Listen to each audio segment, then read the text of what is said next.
Gente que Fala reúne de segunda a sexta-feira formadores de opinião para discutir as principais notícias do dia. Gente que Fala tem o selo de qualidade APCOM. Olá, olá, boa tarde. O programa Gente que Fala está começando ao vivo pela Rádio 365, a sua rádio de todos os dias, transmissão também pela UTV, a TV da internet, e pelas redes sociais, Instagram, Facebook, nosso canal no YouTube, tudo à sua disposição para você acompanhar essa nossa jornada de hoje, terça-feira, até 1h da tarde. A gente quer você aí curtindo, comentando, compartilhando a nossa transmissão. Participe também pelo WhatsApp, fazendo perguntas aos nossos entrevistados de hoje. 973350038 é o número. De novo, 973350038. Eu sou Mauro Friesman, meio-dia em ponto. Até aqui você teve o Lucas Neto apresentando o programa É Hora de Esporte, mas agora é hora do programa Gente que Fala e vamos conhecer os nossos convidados para analisar e debater os temas por aqui propostos. Delegada de Polícia Rosmarie Correia, delegada Rose com a gente, ela é presidente do Conselho Estadual da Condição Feminina. Tudo bem, delegada Rose? Bem-vinda, obrigado pela presença mais uma vez com a gente. Boa tarde, Mauro, boa tarde a todos. É um prazer estar aqui com vocês de novo. Também com a gente o Lívio Giosa, administrador, ele é professor também, presidente do Centro Nacional de Modernização Empresarial, o Senan, e da Associação Paulista Viva. Lívio Giosa, bem-vindo mais uma vez com a gente. Bem-vindo, obrigado, Mauro, prazer estar com todos que nos acompanham no Gente que Fala, um abraço a todos os membros da bancada, queridos amigos, estamos à disposição. Eduarda Chaves, doutora Eduarda Chaves, advogada, especialista em Lei Geral de Proteção de Dados, Contratos e Direito Digital. Doutora Eduarda, tudo bem? Boa tarde. Boa tarde, Mauro. Boa tarde aos colegas. Um prazer enorme estar aqui com tantas referências para abordar os assuntos de hoje. Obrigado pela presença. E o empresário José Lemes Soares, também com a gente na nossa bancada do Gente que Fala de hoje. Tudo bem, José Lemes? Boa tarde. Boa tarde, muito obrigado, tudo bem? Bom, vamos lá, 12h02, nosso primeiro assunto do Gente que Fala de hoje, terça-feira. O assunto que está fervendo lá em Brasília hoje, a pressão contra o projeto de lei das fake news ameaça a votação da proposta hoje lá na Câmara. Deputados bolsonaristas, bancadas conservadoras e empresas de tecnologia aumentaram a mobilização para barrar o andamento do projeto, levando mais deputados a se posicionar contra a mudança na lei. O Google inseriu em sua página inicial na internet, a mais usada hoje no mundo, o link de um artigo contra o projeto sob o título "O PL das fake news pode aumentar a confusão sobre o que é verdade ou mentira no Brasil". Delegada Rose, eu começo com a senhora a respeito desse tema, muita expectativa em Brasília hoje em relação a tudo isso, é o assunto aí que tomou conta durante toda a semana que se passou. Independentemente de posição, delegada Rose, eu gostaria de entender a sua experiência como deputada estadual que foi, né? E conhecedora de todo o processo legislativo dentro do parlamento. Faltou discussão para esse projeto, uma vez que não passou pelas comissões lá da Câmara dos Deputados. O projeto foi aprovado no Senado em 2020, teve toda a sua tramitação lá, veio para a Câmara, foi apresentado ao Executivo pelo relator, deputado Orlando Silva, teve grupo de trabalho, teve ali grupo de determinadas atividades, mas não exatamente o trabalho das comissões. Olha, Mauro, realmente esse projeto está chamando muita atenção. Agora eu falo para você, como você disse, com a minha experiência parlamentar. Um projeto que foi aprovado no Senado em 2020, num contexto totalmente diferente do momento que nós estamos vivendo hoje, vem para a Câmara agora, e aí o Orlando Silva apresenta um substitutivo e não tem a discussão necessária. Esse projeto é um projeto extremamente importante, ele vai mexer com a vida de muita gente. É um projeto que, se a gente não tomar cuidado, vai cercear, inclusive, o direito da livre expressão das pessoas. E não está havendo nenhum tipo de discussão mais profunda. Há uma pressão acontecendo na Câmara para que o projeto seja votado do jeito que está, alguém aponta alguma coisa, então vão lá, tiram aquilo do projeto para tentar fazer com que passe com mais facilidade, colocam os jabutis na árvore, como a história do direito autoral, que acabou entrando, que não tem nada a ver com a fake news. Então, é uma coisa que precisa ser melhor discutida. Eu digo a você, se eu fosse deputada lá na Câmara Federal hoje, e esse projeto tivesse vindo para eu votar, eu não votaria. Eu pediria que ele fosse retirado da pauta para que a gente pudesse ter um conhecimento maior, uma discussão maior sobre tudo aquilo que ele quer dizer. Doutora Eduarda Chaves, no seu entendimento sobre esse tema, e por um outro viés aqui, essa movimentação do Google e outras plataformas digitais ao longo do final de semana, tentando influenciar a posição dos parlamentares que vão participar lá das votações em relação ao entendimento sobre essa matéria. É claro que as Big Techs têm lá os seus direitos, né? Mas elas estariam corretas de influenciar dessa maneira, como estão sendo acusadas? Seu áudio fechado, doutor. Eu acho que a acusação é pertinente, tá, Mauro? Porque eu concordo aí com a delegada Rose.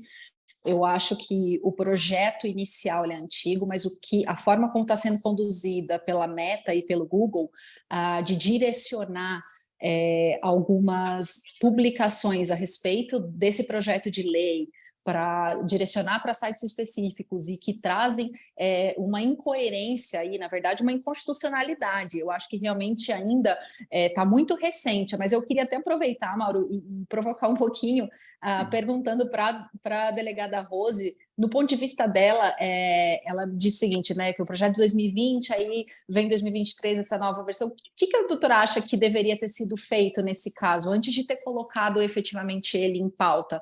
Porque, assim, pelo ponto de vista jurídico, eu acho que a forma como está sendo conduzida, tanto pelo Google quanto pela Meta, não está correta, né? Mas na forma dos parlamentares verem isso, como que deveria ter sido conduzida essa alteração aí no ano? Seu áudio fechado, delegado. Ele foi fechado previamente, porque a gente notou aí que tem conversa de fundo e acabava... Exato. A gente sabe que, eu concordo com o que você está dizendo, Eduarda, sobre o Google e a Meta. O que eu não concordo, enquanto parlamentar, é que as informações do projeto, a discussão em cima do projeto, ela não foi feita como deveria ser feita. De repente, estão querendo colocar esse projeto goela abaixo. E o parlamentar ele precisa ter certeza do que ele vai votar. O nosso grande problema hoje, dentro das casas parlamentares, é que alguém entra num plenário e diz assim para o assessor lá, como é que eu voto? É sim ou não? Como é que o meu líder quer que eu vote? Sim, se você é deputado, você tem responsabilidade, você precisa saber o que você está votando, você tem que discutir na sua bancada, tem que ter uma reunião da bancada para explicar para você, caso você não entenda o que está acontecendo. O que eu acho que faltou, na realidade, eu não estou dizendo nem que eu sou a favor, nem que eu sou contra. Eu estou dizendo que essa confusão toda está acontecendo porque faltou discussão, porque faltou informar melhor aos deputados do que é que nós estamos votando e o que é que está sendo feito. Então, cada um tem a sua versão do fato, desorganiza tudo, arruma uma grande confusão, o governo pressionando para votar e está dando no que deu, né? Nessa confusão, que se votar do jeito que está, eu vou dizer uma coisa para vocês, com a minha experiência parlamentar, isso aí não vai dar resultado. Mauro, se você me permite, complementando o que a Eduarda, especialmente a delegada Rose comentou, também com a nossa experiência parlamentar, né? Vale a pena fazer aqui só um complemento, Rose, se você me permite, não só o impacto que essa questão, que é realmente para todos nós brasileiros, porque todos usam a internet, são 270 milhões de equipamentos de celulares nas mãos dos brasileiros, mais que a população brasileira. Mas o ponto de referência é que essa discussão foi na outra legislatura. E nesta nova legislatura, nós temos mais de 40% de renovação de deputados na Câmara Federal, que querem, como você bem disse, participar, querem discutir nas suas bancadas, querem discutir com seus líderes partidários, querem ter uma melhor interlocução sobre o problema e, ao mesmo tempo, emitir sua opinião, que é, como você bem falou, é o poder que o legislador tem, que ele quer colocar as suas pautas e suas ideias e poder fazer parte dessa discussão de uma forma mais plena. Então, é esse, Mauro, provavelmente o maior obstáculo, que os novos deputados que chegaram, eles querem serem ouvidos, querem ter participação, e, a partir daí, como a delegada Rose comentou, ter mais tempo, nada de pressão, a ter um tempo natural para que haja um entendimento melhor e todos possam também melhor participar. José Lemes, seu entendimento sobre esse nosso tema. Olha, pessoal, eu fico muito preocupado porque a nação brasileira parece que está adormecida, não estão entendendo direito o que pode ocasionar tudo isso. Quer dizer, para ser bem prático aqui, se eu postei um vídeo no YouTube criticando algum fato do governo, se essa lei for aprovada, eles podem simplesmente tirar isso do ar. Ou seja, a discussão quente tem que ser agora, mas ela não está acontecendo, né? Depois que aprovou, aí o direito à liberdade de expressão vai ser cerceado, né? Não é à toa que o Google, Facebook, pessoas aí que já restringem um pouco a liberdade de expressão, muito mais do que o Elon Musk do Twitter, por exemplo, né? Indo contra essa eventual possibilidade. Então, só de ver isso, a gente nota o impacto que isso pode realmente causar. O que eu gostaria de ver é mais youtubers, mais influencers, mais artistas, mais pessoas citando essa possibilidade e debatendo isso. É muito grave o que pode acontecer e eu me preocupo muito. Desculpa, eu vou pegar a deixa aqui, Mauro, só pelo seguinte, né? Eu provoquei a delegada Rose para dizer o que ela achava correto ser feito, porque, veja, houve audiência pública, por exemplo, do Marco Civil da Internet, né? Nessa audiência pública, foram 2 dias de audiência que a gente discutiu bastante, ouviu muita gente, e o que me causou o maior impacto foi quando o representante Mackenzie falou o seguinte: hoje, a quantidade de vídeos que sobem por dia no YouTube é insuficiente para uma pessoa, não uma máquina, assisti-los. Então, o que sobe em um dia, eu levaria 83 anos para assistir. Então, veja, a gente também tem que pensar um pouco na questão do tempo necessário para essa avaliação. Eu concordo com o José que tem que haver um tempo, que tem que ser estudado, mas a gente tem que encontrar qual vai ser essa métrica, né? Porque senão a gente fica muito distante do que é possível se estudar, do que é a capacidade do ser humano estudar, contra a tecnologia que está num avanço muito rápido e que a gente não consegue acompanhar. Inclusive, Eduardo, só uma outra colocação, é o tipo de coisa que é assim, vamos supor que eu sou um deputado da base do governo, né? Eu estou lá em casa, num belo dia de domingo, comendo uma bela pizza, né? Com bastante molho de tomate, né? Aí, de repente, eu vejo lá um cidadão no YouTube criticando o governo. Eu mando lá um WhatsApp para o Lula ou para quem quer que seja e simplesmente isso vai ser excluído. Essa possibilidade não pode existir, porque Concordo. É cercear a liberdade de expressão. Esse tipo de posicionamento do governo, na minha opinião, ele só é cabível através de um referendo nacional. Você não pode mexer na Constituição dessa forma, na liberdade de expressão, sem que a maioria do povo brasileiro esteja a favor ou contra. Ponto final. Essa é a minha posição. Delegada Rose, um outro ponto que eu gostaria de abordar, e também me socorrer aqui da sua experiência enquanto deputada, é esse aspecto da imunidade parlamentar, que muito se fala, que os deputados gostariam de estender para as redes sociais. Ou seja, o deputado pode estar ali na tribuna e ali ele tem a sua imunidade parlamentar para tratar dos assuntos que se referem ao seu trabalho, ou que se referem ao parlamento, e ali emitir algum tipo de desinformação. Isso vai para a rede social de uma forma como, mas olha, ele pode, porque ele é um parlamentar, ele tem a imunidade parlamentar dele na tribuna que está estendida para as redes sociais. Ficaria difícil para as redes sociais fazer esse monitoramento de quem pode e quem não pode, quer dizer, aí tornar um parlamentar alguém de uma categoria especial para poder fazer na internet aquilo que ninguém pode, só ele pode. Seu áudio fechado, delegado.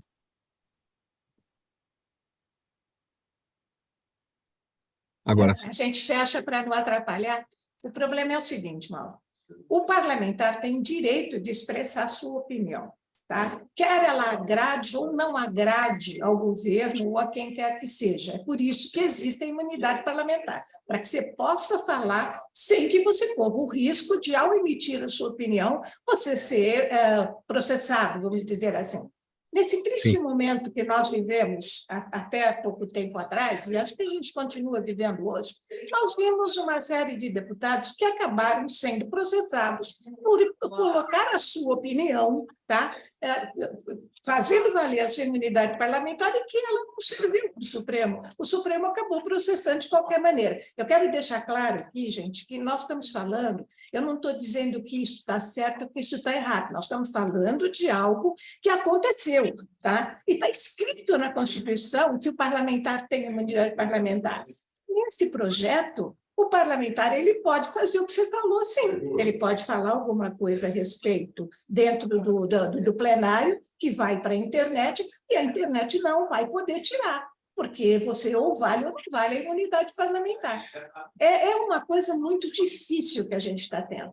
Porque, senão, gente, vocês pensam, eu fui 16 anos deputada.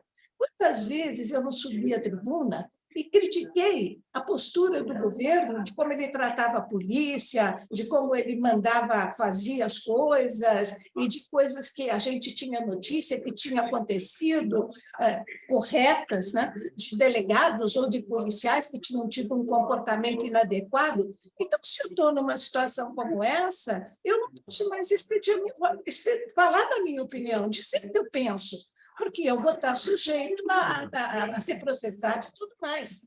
Então, como se garante isso para o parlamentar? E aí ele vai ter que ser um cidadão de categoria diferente dentro dessa lei do fake news e não vai poder ser retirado o que ele falou das redes sociais, ou então acaba com a imunidade parlamentar. 12h17, programa Gente que Fala no ar. Hoje, terça-feira, estamos pela Rádio 365, a sua rádio de todos os dias, também pela OTV, a TV da internet, e pelas redes sociais, Instagram, Facebook e o nosso canal no YouTube. Próximo assunto por aqui, o 4º Distrito Policial de São Paulo, no bairro da Consolação, registrou uma alta de 85% no número de furtos em relação ao ano passado. A região tem sido muito afetada e, por isso, a Associação Paulista Viva vem mantendo conversas constantes com o subprefeito da Sé, Coronel Álvaro Camilo, para que a Avenida Paulista tenha um contingente maior de policiais.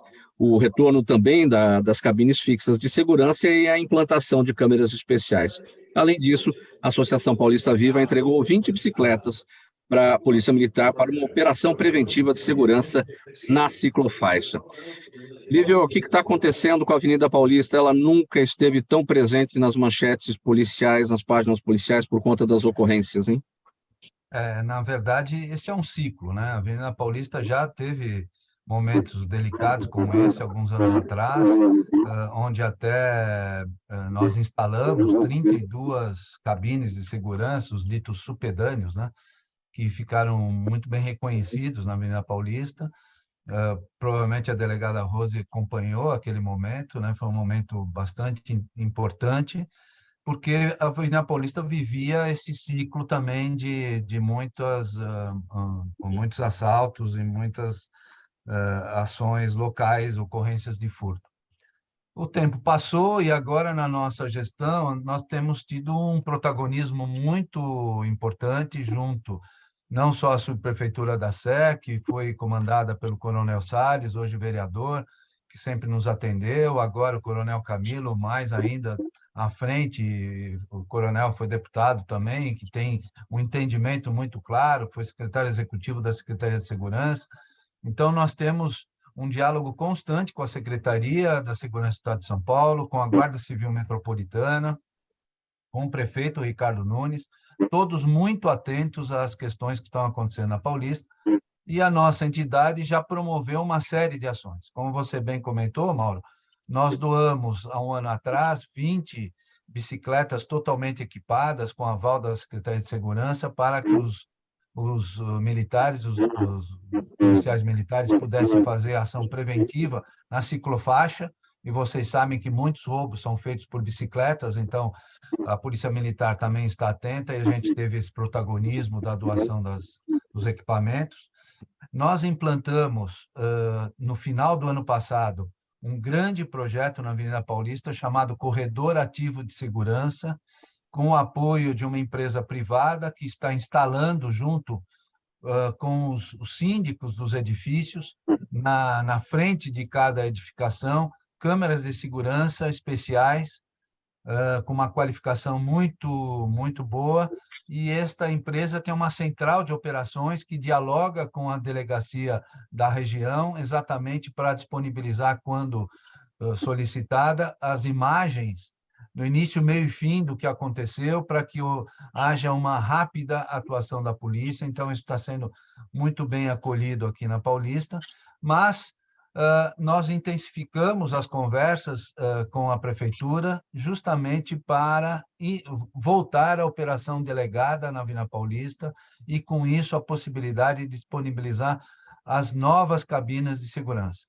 Nesta última semana, Mauro, e a gente pode aqui afirmar em primeira mão a todos que estão nos ouvindo e estão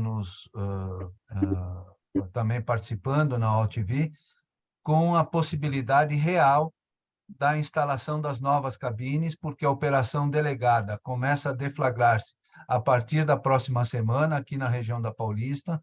Serão mais de 300 policiais já aprovados pela Prefeitura Municipal, e com isso, na sequência, com a autorização das autoridades que estão participando de todo esse procedimento, nós já estamos desenvolvendo o modelo da nova cabine, que também será instalada em fases ao longo da Avenida Paulista, para dar suporte absoluto à população que frequenta a Avenida Paulista durante a semana e nos finais de semana, e com isso a oportunidade da gente minimizar ou tentar minimizar esses efeitos nefastos de ocorrências de furtos na região.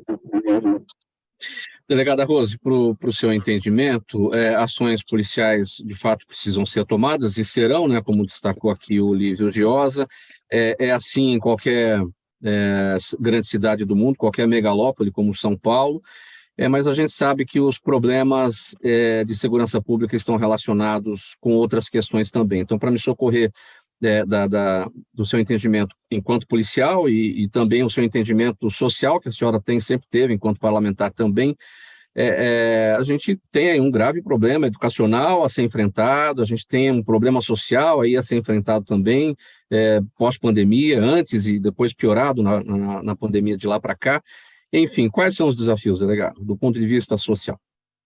Olha, os desafios são imensos, Mauro. Eu parabenizo aqui o Lívio, porque eles estão fazendo, através da Associação Paulista Viva, realmente são situações que estão sendo colocadas que vão ajudar, vamos dizer assim, a diminuir, talvez, um pouco todo esse problema sério de violência que a gente tem ali na Paulista. Mas nós estamos vivenciando um momento de muita dificuldade. A Cracolândia, vamos dizer assim, né, essa parte da Cracolândia, ela acaba fazendo com que muitas das pessoas da Cracolândia, principalmente nos finais de semana, venham para um lugar onde você tem um maior número de pessoas circulando. E, infelizmente, isso acaba fazendo com que esses assaltos, né, esses furtos, esses roubos, principalmente os roubos, aumentem bastante. Tem que haver um trabalho, não estou falando nem no educacional mais, mas eu sei que todos os prefeitos que passaram por aqui, do Bruno, para o Ricardo Nunes, que está tentando fazer um trabalho e está lutando muito, do próprio governador Tarcísio, que tem como seu vice trabalhando especialmente nessa área de tentar resolver os problemas da Cracolândia, precisa ter uma força-tarefa no sentido de a gente terminar com aquilo um pouco. Nós precisamos dar um jeito de acabar, porque eles acabam, sabe, indo para outros lugares. E, como eu disse, aonde tem mais pessoas que possam ser assaltadas. Então, o problema social ainda é um problema muito sério. Nós estamos vendo ali na Paulista, gente, naquelas ruas transversais, Nós estamos vendo barracas, né? Pessoas montando barracas, população de rua para morar ali, e não vai me dizer que não tem lugar para onde essas pessoas irem. Tem, nós temos, existem abrigos que podem atender essa população, mas eles não aceitam, eles não querem sair de onde eles estão. Quem monta uma barraca na Paulista, gente, vai querer sair de lá? Tem café da manhã, almoço, janta, pessoas que passam, ficam com pena, levam roupa, levam tudo para eles não querem, porque nos abrigos existem regras e eles não querem seguir regras. Então, enquanto a gente não debelar um pouquinho essa situação, outro dia eu passei pela Paulista, Lívio, fiquei horrorizada quando eu vi barracas que tem naquelas avenidas, nas ruas transversais, né? A população de rua se instalando ali. Então, claro que isso faz com que o número de assaltos acabem aumentando muito e demanda um trabalho extraordinário da própria polícia, né? E se você me permite, Mauro, também, só para complementar, eu acho extremamente importante essa temática estar sendo abordada aqui, é que nós, incansavelmente, temos conversado com todos os secretários, com o prefeito, implorando e estendendo as mãos, dizendo, olha, nós queremos ajudar, nós temos gente que pode financiar, nós temos mão de obra, nós temos ideias, mas cabe ao poder público, não cabe a mim, nem a você, Mauro, nem a ninguém que está aqui, exercer essa missão. É o poder público que tem que exercer essa missão de retirar essas pessoas, dando o acolhimento necessário, com toda a humanização, mas é o poder público. E eu peço um projeto. Qual é o projeto? Nós precisamos saber para poder orientar as pessoas. Não podemos esquecer que na Avenida Paulista passam, segundo o CT, Mauro, cerca de 1.200.000 pessoas por dia. É uma Campinas por dia que passa na Paulista. São 29 consulados, 17 câmaras de comércio, que mostram imagens para o mundo todo. É uma mini ONU a Paulista. Portanto, se alguém tem que tomar alguma decisão estratégica, comece pela Paulista, porque ela é o ponto fulcral da imagem da cidade. É o sonho, é o desejo de qualquer brasileiro é passear na Paulista, é conhecer a Paulista. Então, mas, Lívio, eu já disse, delegada, desculpe, só para complementar, em várias entrevistas, que nós, da Associação Paulista Viva, não vamos deixar a Avenida Paulista virar a segunda Cracolândia de São Paulo. Então, nós estamos chegando no limite. Tivemos agora cedo uma reunião a respeito desse tema. Não dá mais para suportar. Ou vai ser pelo bem ou vai ser pelo mal. Alguma coisa vai acontecer séria na região que vai fazer a autoridade pública tomar uma decisão absolutamente necessária.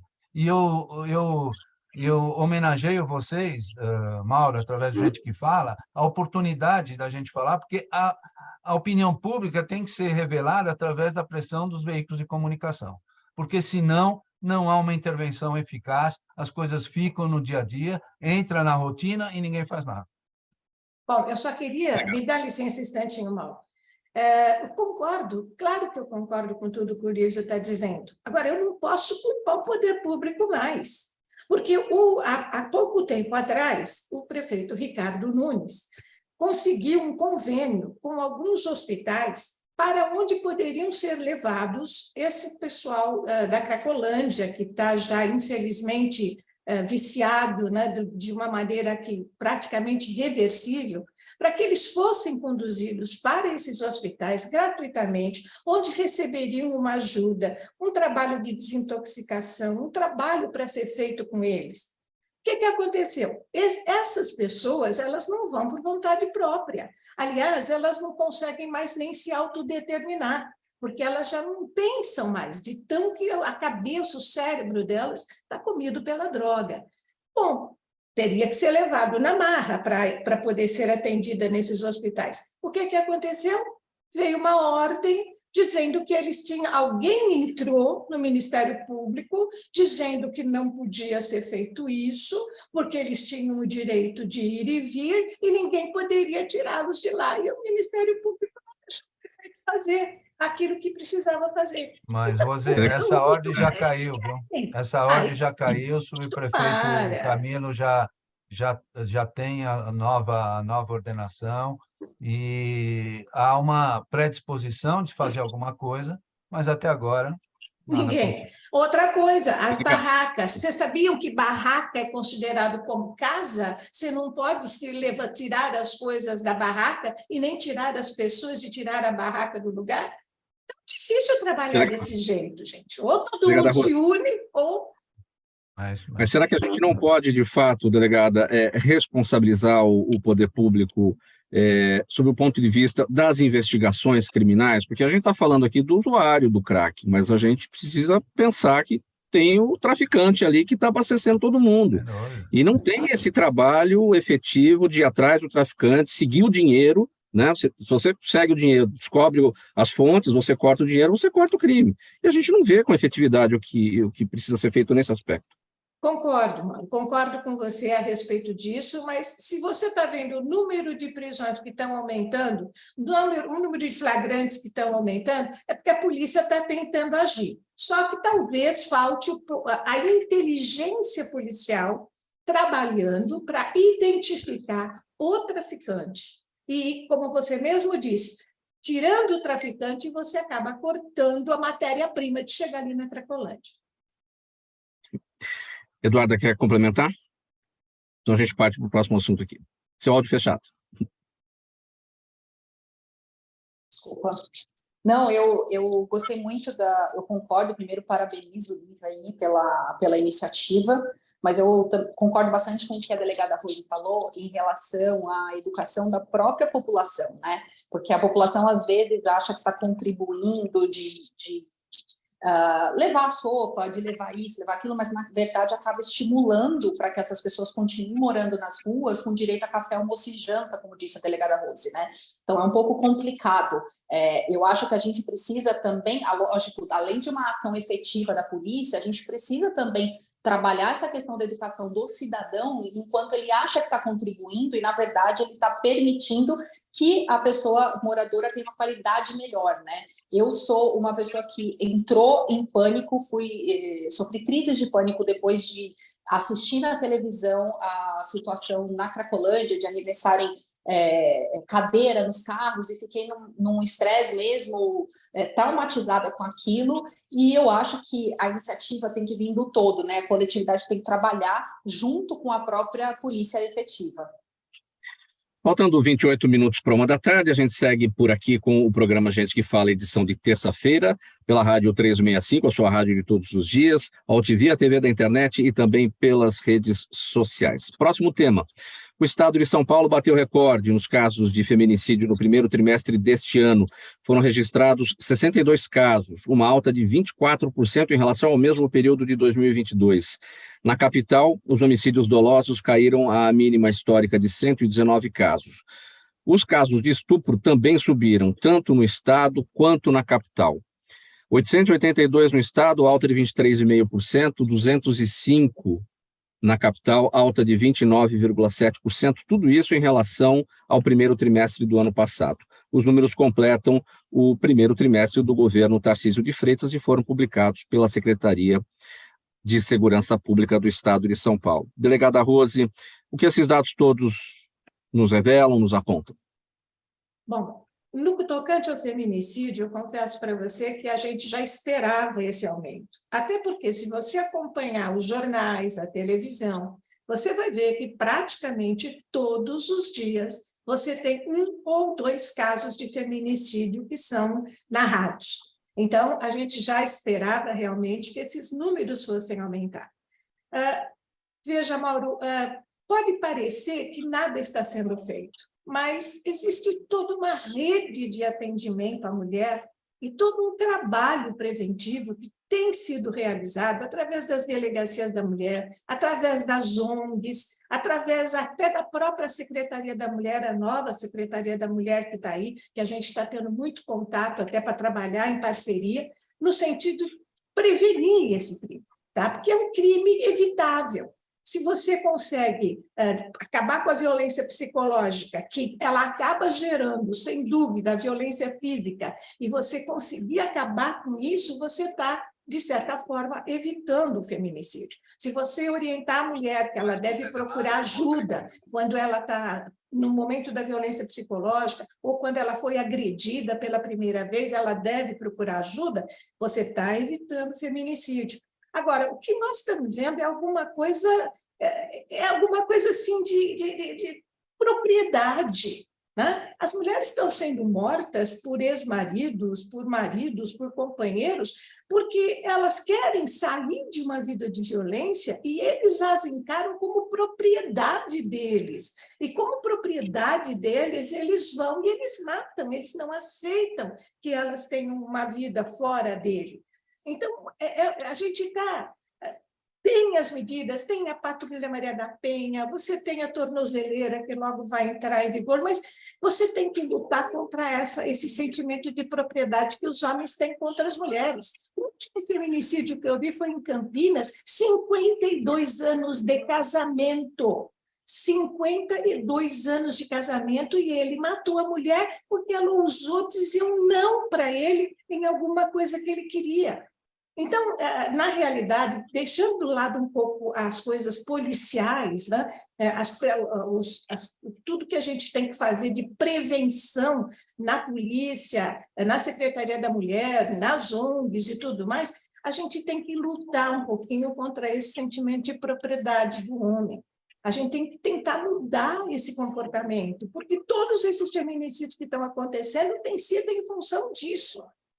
Ela quer sair da vida de violência, ela é espancada, ela sofre violência psicológica, ela quer sair, ela não aceita mais isso, e ele não aceita que ela saia do jugo dele. Então, ele vai, ele mata ou se mata. E outra coisa, gente, vocês sabiam que em cada 10 mulheres mortas, 6 delas têm mais de 2 ou 3 filhos? Como é que ficam esses filhos? Apesar de que nós temos aí um projeto que foi mandado pelo prefeito Ricardo Nunes e foi aprovado na Câmara, que é um salário, vamos dizer assim, para os filhos, né, das mulheres que foram assassinadas pelos maridos, ex-maridos e tal, para os casos de feminicídio. Mas isso não acaba com o problema psicológico que essas crianças e esses adolescentes têm, né? Então, vou dizer uma coisa para você, tudo que é possível fazer no tocante ao atendimento, ao acolhimento, à orientação das mulheres vítimas de violência para que não chegue ao feminicídio, eu garanto para você que está sendo feito. Mas, infelizmente, nós estamos esbarrando no machismo e no sentimento de propriedade dos homens. Todo esse trabalho sendo feito, delegada, de orientação, de atendimento, de acolhimento, é tudo com base na Lei Maria da Penha e outras legislações, enfim, e que são cada vez com o tempo mais aperfeiçoadas, ou seja, o trabalho está sendo feito em relação às mulheres, mas o que pode ser feito em relação ao agressor, né? Nesse sentido, de trabalhar contra o machismo, de trabalhar contra a misoginia, tirar esse homem de cena para trabalhá-lo, para ver se é possível modificar alguma coisa em relação a ele. Você veja, Mauro, a própria Lei Maria da Penha ela é tão perfeita que ela fala no projeto de ressocialização do agressor. Então, o que a gente tem? E é muito pouco ainda, nós teríamos que ter mais, tá? Os homens agridem, vamos dizer, há todo um processo, e na hora de estipular a pena, o juiz suspende a pena e encaminha esse homem para um centro de ressocialização. O primeiro deles que eu conheci, que funciona até hoje, funciona em Taboão da Serra. Era feito por 2 psicólogos, um deles faleceu, o outro continuou o trabalho. Você tem uma ideia, quando começou, há uns 3, 4 anos atrás, a reincidência era mais de 50%, hoje a reincidência é de 2%. Então, você vê que acaba funcionando esse trabalho com o agressor. E nós teríamos que ter mais centros de ressocialização do agressor para a gente tentar, como você mesmo disse, né? Tudo que pode ser feito para a mulher está sendo feito, mas que a gente possa fazer o atendimento e tentar fazer uma mudança no caráter, né, desse agressor, no sentido de que não aconteça feminicídio. Então, a própria Lei Maria da Penha te dá a resposta. É que nós tenhamos mais centros de ressocialização do agressor. Doutor Eduardo, o seu olhar sobre esse tema, o olhar feminino aqui sobre essa questão, e na sequência a gente vai falar sobre golpes virtuais. Tá bom. Como disse a delegada Rose, existe aí o projeto da Prefeitura de São Paulo, né? Mas eu acho que o dinheiro que é pago ao filho não traz a mãe de volta. Então, eu acho que seria muito mais bem utilizado esse recurso na abertura de outros centros, porque se a gente teve aí uma redução drástica para 2% de reincidência, meu ponto de vista no investimento disso, eu acho que investir na tolerância zero desse tipo de crime, investir que não haja a reincidência do homem, no caso, é muito melhor do que indenizar, porque indenizar o filho não traz a mãe de volta, e eu acho que o governo já tem dentro do SUS, por exemplo, um atendimento bom para essas vítimas, para essas crianças que não têm mais a companhia das mães, né? Então, acho que seria muito mais efetivo o investimento financeiro em mais centros de reeducação, de ressocialização. Faltando 20 minutos para 13h, este é o programa Gente que Fala. Você nos acompanha pela Rádio 365, a sua rádio de todos os dias. Transmissão também pela AltV, a TV da internet, e pelas redes sociais, Instagram, Facebook e o nosso canal no YouTube. Nosso próximo assunto por aqui, doutora Eduarda Chaves, vamos falar sobre um levantamento recente, apontando aí um aumento de quase 1000% em golpes virtuais nos últimos 5 anos, principalmente por e-mails com vírus e links que levam a sites falsos para obter informações como senhas, números de cartões de crédito, informações pessoais e outros dados.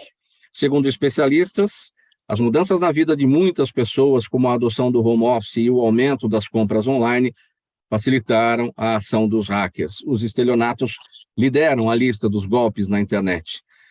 Ninguém está sabendo lidar com isso, né, doutora? Está bastante complicado, né? A Febraban, por exemplo, lançou uma pesquisa feita no finalzinho do ano passado, que 3 a cada 10 pessoas já foram vítimas de fraude. Por que isso? Porque nós estamos cada vez mais necessitados da tecnologia. Então, é natural, óbvio, que a partir do momento que a gente começa a precisar mais hoje de um aplicativo para pedir um remédio, para fazer uma compra, uma passagem, para qualquer coisa, para pedir um táxi, para assistir um filme, é natural que, se a gente usa mais esse mecanismo também se torne um objeto de fraude. Mas, igual a gente estava falando no começo, né, sobre a conscientização da população em relação aos moradores de rua, a gente também tem que conscientizar a população da importância dos seus dados, Mauro. O que acontece? As pessoas, apesar de precisarem da tecnologia, elas não enxergam que a tecnologia tem o seu lado bom e o seu lado ruim. Então, acaba por colocar os seus dados em qualquer site, não fazer a dupla verificação. Você comentou aí o aumento de mais de 1000% pelas compras na internet, através de e-mails fraudulentos, porque alguém recebe um e-mail e os fraudadores utilizam um método que a gente chama de phishing.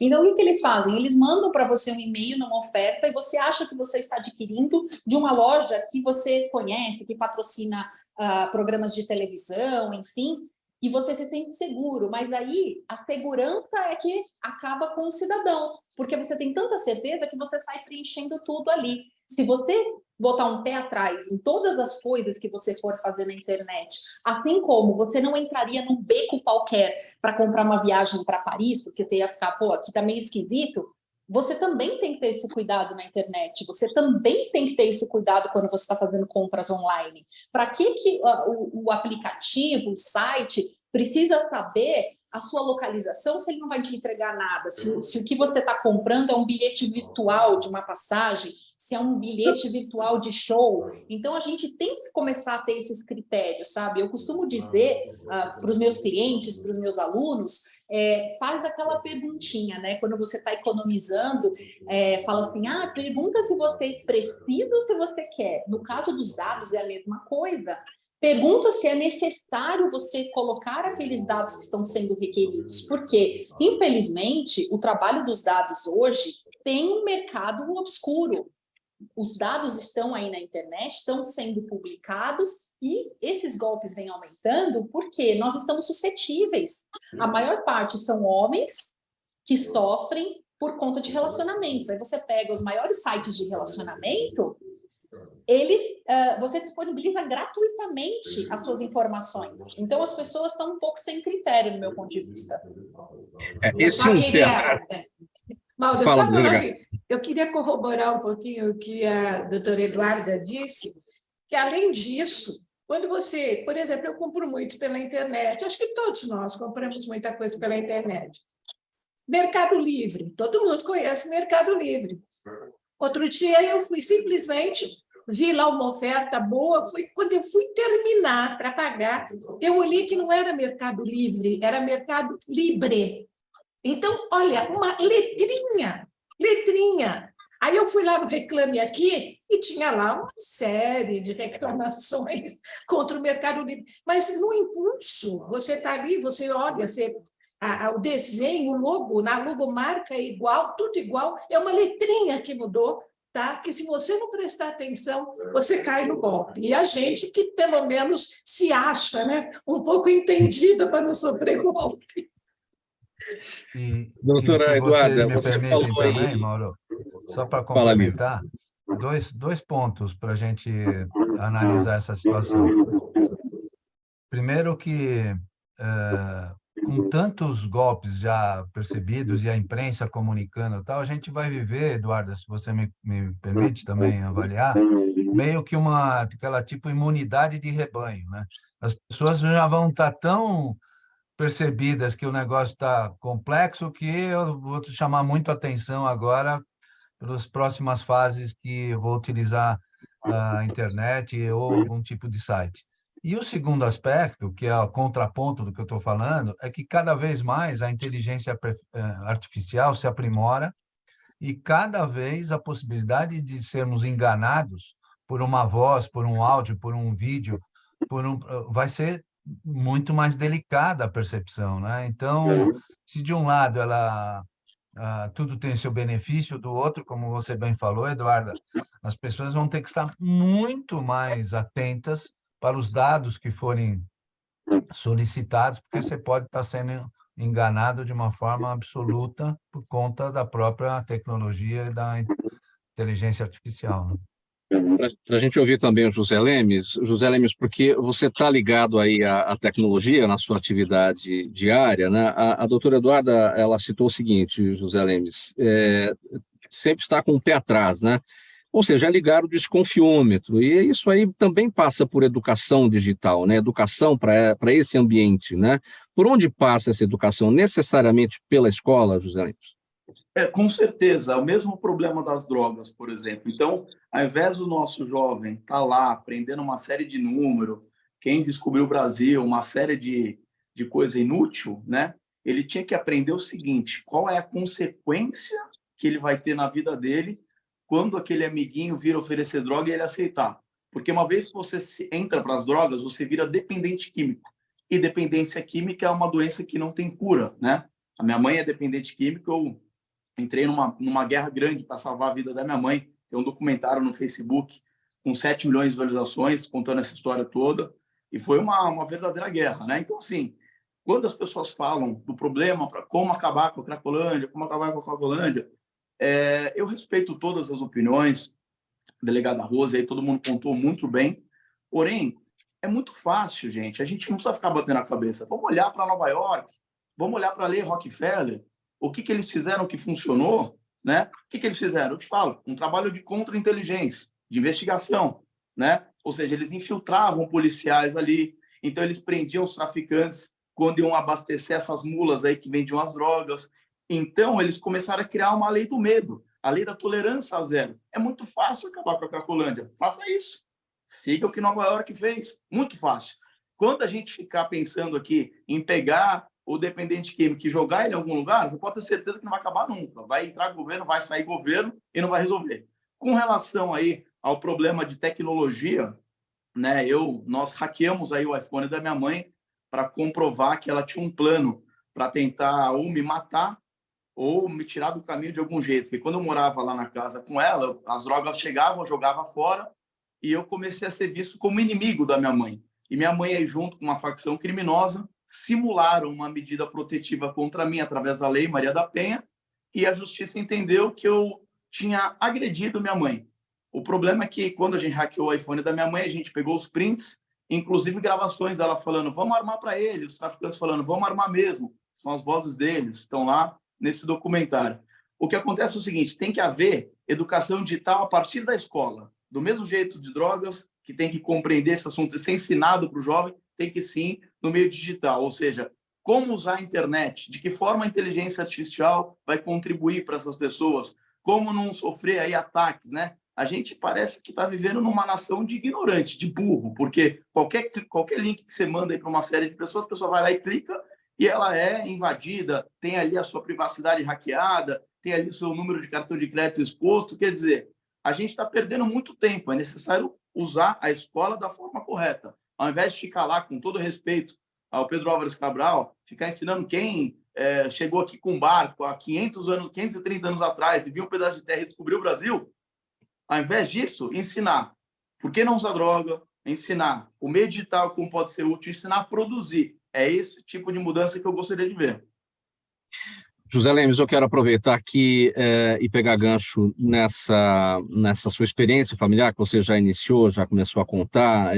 Isso tudo te levou a realizar a maior investigação privada aqui no Brasil contra o crime organizado e, enfim, se desarticulou mesmo um esquema envolvendo diversos profissionais aí no tráfico, né, da facção criminosa.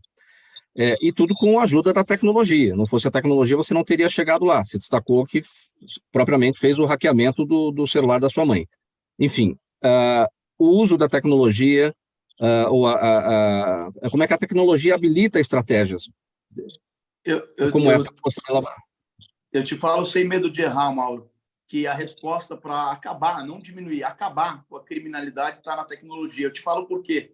Hoje a gente tem câmera aí de reconhecimento facial, por exemplo. Mas daqui a 10 anos ou menos, ou um pouco mais, a gente vai ter câmera que vai saber se o cara está portando uma arma. Ou seja, hoje a Paulista é o seguinte, a diversão aí da molecada, dos bandidos, qual que é? O que você vai fazer hoje? Não, vamos lá na Paulista roubar celular, né? Por quê? Porque não teme a lei, eles não temem. Ninguém teme aquilo que não conhece. Ou seja, qual que é a pena que ele vai pegar? Vai ficar 3 meses lá na Fundação Casa, comendo de graça e fazendo amigo para assaltar de novo. É isso, essa dinâmica que tem que acabar. Se eu sou um bandido, eu tenho que ter medo. Falar, pô, se eu for na polícia e roubar, eu vou me ferrar, né? Eu vou ficar manchado, eu não vou conseguir emprego. Mas essa dinâmica não está existindo aqui, né? Ou seja, precisa ter uma compreensão melhor dos problemas sociais que a gente enfrenta e de soluções reais para combater. Discurso, a gente vê muito discurso de político por aí e simplesmente não há parece que estão ali, parece um jogo de teatro, sabe? Uma encenação. O cara não sabe o que falar, ele fala um monte de bobagem lá e foge do problema. E aí quem paga o preço é as nossas crianças, as pessoas de bem, que nada tem a ver com isso, né? A delegada Rose aí, com um grande entendimento nessa área, uma pessoa com vasta experiência, certamente concorda que a resposta está na tecnologia, né? Claro, com limites, não pode invadir a privacidade das pessoas, né? Eu, quando fiz isso com a minha mãe, ou eu provava a minha inocência ou ia para a cadeia, ou morto, né? A gente viu ali, Mauro, num determinado momento, que os bandidos estavam circulando na casa do meu pai, né? Aí, através do Pegasus, que é um programa israelense de tecnologia, a gente conseguiu localizar os bandidos antes da polícia, em alguns casos, né? Então, acabou sendo morto pela rota, outros foram presos, mas, de fato, foi um jogo ali de inteligência contra inteligência, informação contra informação, aonde ou eu me debruçava sobre isso, fazia acontecer, ou eu ia acabar morto, porque eles são gigantes e eles não temem nada, nem ninguém. E como é que é a sua interlocução hoje com as autoridades a partir desse trabalho particular, seu, privado, né?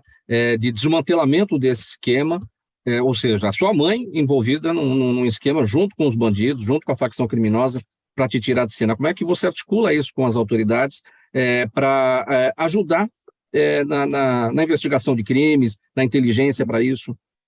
Exatamente, Mauro. Inclusive, a gente abriu a Perseu, www.perseuagents.com, uma empresa de investigação privada que surgiu para resolver casos complexos, né? Ou seja, coisa que é difícil resolver, porque o que eu resolvi foi muito difícil resolver, e vou te falar a verdade, Mauro, nem eu sei como eu resolvi. Só quando foi tudo resolvido que eu falei, cara, eu saí dessa. Mas até então você estava matando um leão por dia e sobrevivendo, né? E aí a gente abriu essa empresa de investigação privada, onde a gente vai criar em breve um aplicativo onde você simplesmente vai clicar um botão de pânico e a gente vai colocar a polícia aonde quer que você esteja. Por quê? Você elimina a questão de tempo, de você pegar, de você ligar para a polícia e tal. E seria maravilhoso se a gente tivesse uma lei, porque a tecnologia tem que ajudar. É a hora da tecnologia, é o século da tecnologia, né? Você clicou um botão, a polícia vai até você. Se você mentiu, você vai ser processado nos termos da lei. Mas essa lei não existe ainda, né? E tem que ser discutido isso no Congresso Nacional para que venha a existir, para que a tecnologia, de fato, ela ajude. Por exemplo, esses caras que roubam celular, esses pilantras aí que roubam celular na Paulista. Se a gente soubesse a localização de onde foi feito o Pix, num roubo, por exemplo, a polícia simplesmente ia sair aonde está acontecendo o crime. Não existe isso ainda, né? Então, a gente vai compreender melhor o problema do crime junto com a tecnologia para buscar soluções que estão aí e são coisas que podem ajudar a resolver o problema da criminalidade em megacidades e no mundo inteiro. Posso falar, Olha, gente, Mauro? 5 minutos para 1h da tarde. Bem rapidinho para a gente ir para as perguntas da audiência. Poucos segundos, doutora. Então tá bom. Não, é só para complementar que, assim, eu atendo muitas vítimas de golpe. É muito comum que os filhos me procurem, tá? Porque a vítima nunca aceita. Mas também é bastante comum a gente já, no efervescente, já ir para cima de alguma coisa como se fosse real. E aí a importância do trabalho da polícia. Porque, veja, eu atuei no caso da aposentada aí que achou que namorava o Johnny Depp e transferiu quase 300 mil reais. Num primeiro momento, o filho queria o quê? Essa pessoa que era o titular da conta queria que ele fosse responsabilizado. Mas foi através do trabalho da polícia que a gente conseguiu entender que essa pessoa também era vítima. Ela achava que namorava uma mulher e que estava emprestando para essa mulher a conta para a tia depositar o dinheiro. Então, assim, a gente tem que fazer tudo com bastante cautela, né? Porque nesse esquema da tecnologia, às vezes o que se parece muito óbvio nem sempre né? Só complementando. Gente, em pouquíssimos segundos, porque faltam 3 minutos para a gente encerrar o programa, perguntas da nossa audiência. A doutora Eduarda está falando, então eu começo aqui, doutora. O Jaime do Jardim Bonfilholi, aqui na zona oeste da capital, pergunta: com o avanço da inteligência artificial, em que medida haverá uma efetiva proteção dos dados? Bem rapidinho, doutora. Tá, eu acho assim, a audiência pública, por exemplo, do Marco Civil da Internet foi muito importante. Eu acho que hoje a gente já tem uma segurança, a gente já tem a ANPD aí que fiscaliza para ver se as empresas estão efetivamente usando os dados para a sua finalidade, mas eu acho que o mais importante que isso é como o José falou, a gente tem que ter isso como educação primária. As pessoas têm que entender isso desde ler, escrever e descobrir quem descobriu o Brasil, elas têm que entender a importância dos seus dados na rede. Eu acho que só assim a gente vai conseguir conduzir para um futuro mais seguro. José Lemes, bem rapidinho, Rodrigo Monteiro no Facebook. Acho que você já deu a resposta. Ele quer saber se sua empresa de investigação atua de alguma maneira em parceria com a polícia? Você já respondeu, atua, né? Sim, atua porque a gente não tem poder de polícia, então tem coisa que depende da polícia para resolver. A polícia tem o poder de investigação, né? Mas a gente tem acesso a meios de tecnologia e outras possibilidades também para conseguir ajudar, muitas vezes, a polícia a resolver alguma coisa e vice-versa. É um trabalho de mão dupla, né? Lívio, bem rapidinho, Viviane Amaral no YouTube. Quantas casas ainda existem hoje na Avenida Paulista? Ela quer saber. São 2 só. O Casarão, ali próximo do Alameda Ministro Rocha Azevedo, e a Casa das Rosas, né? Esse casarão está tombado pelo patrimônio histórico, aguardando uma definição da Secretaria de Estado da Cultura, e a outra é a Casa das Rosas, que é um espaço cultural bastante reconhecido, que está em reforma, deve terminar até outubro deste ano, para voltar à sua autorização cultural. E a pergunta aqui para a delegada Rose, também muito rápido, falta 1 minuto para o nosso encerramento. A Daniela Neves está no Instagram. Sua opinião, delegada Rose, sobre o caso que envolveu a demissão do técnico Cuca do Corinthians? Olha, a única coisa que eu acho é que demorou muito. Eu andei lendo o que o jornal falou naquela época e vendo o que está acontecendo hoje. Olha, eu desafio vocês a procurarem. O machismo de 30 anos atrás, como é que eles viram o caso.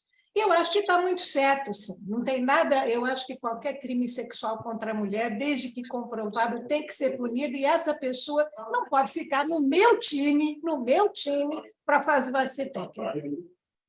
Muito obrigado pela participação de todos aqui nessa edição do programa Gente que Fala de terça-feira. Em nome da equipe do programa, delegada Rose, delegada de polícia Rosmarie Correia, presidente do Conselho Estadual da Condição Feminina, Lívio Giosa, administrador, professor, presidente do Senan, Centro Nacional de Modernização Empresarial, e da Associação Paulista Viva, doutora Eduarda Chaves, advogada, especialista em Lei Geral de Proteção de Dados, Contratos de Direito Digital, e o José Leme Soares, empresário. Programa Gente que Fala, sempre realização da ABCOM, apresentação minha, Mauro Friesman, pauta e redação Pedro Schiavon, Zenilda Salvato, nossa diretora de produção, jornalista Fausto Camunha, nosso diretor-geral, você aí do outro lado, espectador, ouvinte, a razão da nossa presença aqui todos os dias, chegando na programação da Rádio 365, a sua rádio de todos os dias, o Lucas Neto, ele vem agora com o programa O Melhor para a Melhor Idade, a gente volta amanhã, a partir do meio-dia, se falar por aqui, pela Rádio 365, pela UTV, a TV da internet, pelas redes sociais. Uma boa tarde para todo mundo, 1h em ponto. Tchau, até amanhã.